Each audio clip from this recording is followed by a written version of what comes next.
اعتراف کنید من اصلا از دعوا نمی‌کنم. محمد همین حاضر اعتراف کنید من اصلا از دعوا نمی‌کنم. همین در پیش سود اعلام کردم پیش شما دارم میگم. امروز 26 январ додгоҳи ноҳияи Исмоили Сомонии шаҳри Душанбе баррасии даъвои хонаводаи рӯҳониён тураҷонзодаҳо дар баробари Саид Мукаррам Абдулқодирзода, раиси шӯрои уламои Маркази Исломиро оғоз кард. оғози баҳс пушти дарҳои баста бо ширкати тарафҳо ҷараён гирифт ва додраси додгоҳ дар суҳбати нахустин ҷонибҳоро ба созиш даъват кард.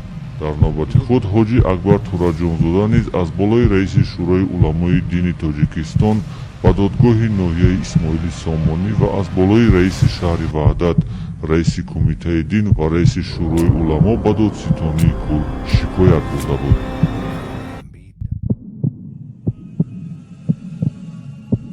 ألم تر إلى الذين يزعمون أنهم آمنوا بما أنزل إليك وما أنزل من قبلك يريدون أن يتحاكموا